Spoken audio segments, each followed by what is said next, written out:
Hi, Carolyn Kearney here at Powell Arts, and I'm standing with the talented Maureen Bowie. Her pieces will be in our Changeling show, which is from now through November 20th. Maureen, do you mind introducing us to your piece? Hello, Caroline, and thanks for having me today. It's always a pleasure. This is Etymology. And I think it speaks change, as in the name. Yeah. As the show is Changelings. I struggled with it, I think, when I began. Mm-hmm. Like, I didn't have anything in mind, obviously. I didn't have a plan. Okay. My plan was, let me do 3 colors. And then just, it kept building and building and building. Mm-hmm. And I had no idea I was going to put the letters in there. And I think they stemmed from the images in here and the letters and numbers, which also I always use a lot of this. Yeah. So, sorry, I'm touching. It's okay. Touch it. It's smooth. Which I think this grew from maybe just that little piece. And the fact that it's, normally it's a clean painting, square. This is kind of different where it falls off. It seems like a natural extension of what you've been working with, well, at least since I've known you since early this year. So yeah, and exactly. It was like I pushed and I guess experimented.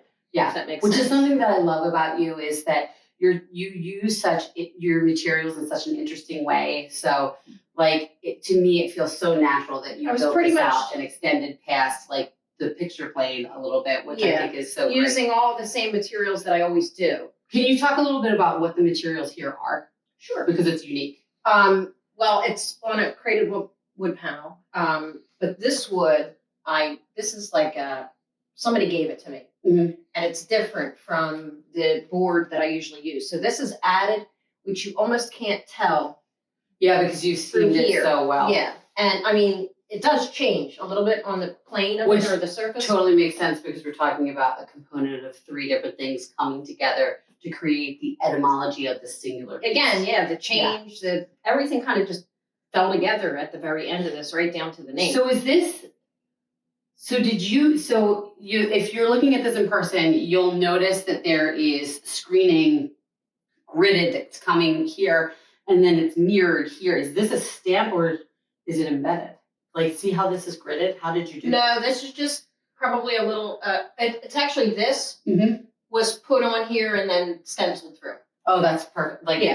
Yeah. Which, I didn't even realize that had any relation to that. Which is so funny, but they do mirror each other, which is nice. And I love the way that you use the books in. So to kind of guide you through, you have a book in a 3-dimensional outpouring here, and then the letters here, and then there's tissue paper on this. Yeah, and which is all these letters. It was a printed tissue. And you have handwriting and all of that. So it's really nice how these are all related, but you're putting a lot of different components together. Yeah. And of course I love this. And back to the materials again. It's like your paper show. It's a lot of paper. Yeah. And this going through here, I don't know if you can see it on camera because it's really textured. Oh yeah. But this is a thick brown paper. And when you wet it, it's almost like you would use it for paper mache. Oh yeah. So that was where I built this over and kind of, joined them together where you didn't have the surface popping off like another. Yeah. It looked like a panel was on It's really well integrated. So it's a lot of paper and other materials. So when you were creating this, were you looking towards any influence, or it just kind of came and you just worked through it really intuitively? I think it was pretty intuitive.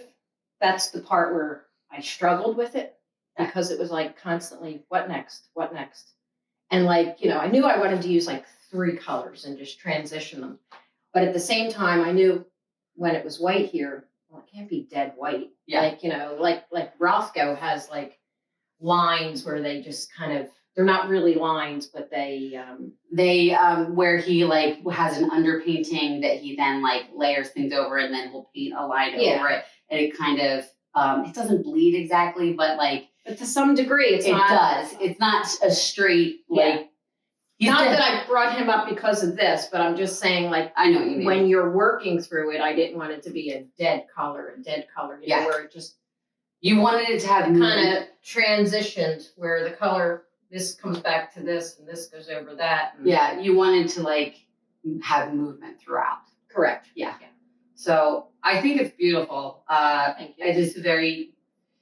It's a very unique. I always say this about your pieces. Your pieces are always have interesting materiality. Your colors are very strong. I love the way you play with the words. It's terrific. When a viewer is approaching this, what do you want them to get out of it? I think I always say this, and I've said it before, something deeper within. It just makes sense, right? Yeah. To find personal meaning that speaks to them, I think. To them. I think when we were talking about your piece for the jury show, which was very personal, I think that you had said that when you paint, it becomes this process of something that's speaking through you, speaking back to them. Like when I'm making something, I really can't put it into words. Yeah. The why I did it. Mm-hmm. But in the end, I think because it just kind of comes out of me. Yeah. If that makes sense. So for you, a successful piece, I'm assuming, you can correct me if I'm wrong, a successful piece for you is when the feeling and the direction that you're trying to express in the piece, when you look at it and you say, yes, that was what, like a realization of what drove you to make the piece. If you look at it and you say, I wanted to make this because of this feeling that I can't describe, but I see that in here. Exactly. Yeah. And that's like really when it's done. I just felt like it came out of me. Yeah. I didn't plan it, but I had to push through it. My mom was talking about this the other day about how one of the things that's interesting is that you often start a piece with an idea, but if you try to hold on to that idea too tightly, it won't work. It won't work. So it has to be this meeting of like, this is what I was trying to produce, but being adaptable and following your intuition enough to realize what it actually is. Yeah, I mean, I got to go rogue at one point in time because if you stick to that first plan. Yeah, if you're too tight, it's never going to come out. Yeah, I mean, even though you want to work intuitively, I think we always kind of have a beginning plan. Yeah, you have to. Whether it's size or color. Well, it's like, so I'm a musician, as you know. It's like learning a piece. Like, you could have 25 different singers who all come from the same plan of the song. And what makes it different is that we all learn the notes and then we express it differently. Mm-hmm. And if you're just going to sing what's on the page, anybody can do that. Yeah. What makes it yours is being adaptable enough to bring it to fruition and say, yes, this did speak what I wanted to say to the world. Exactly. Yeah. So, well, this is a terrific piece. I Thank hope you. everyone comes to see it from now through November 20th. Thanks, Maureen.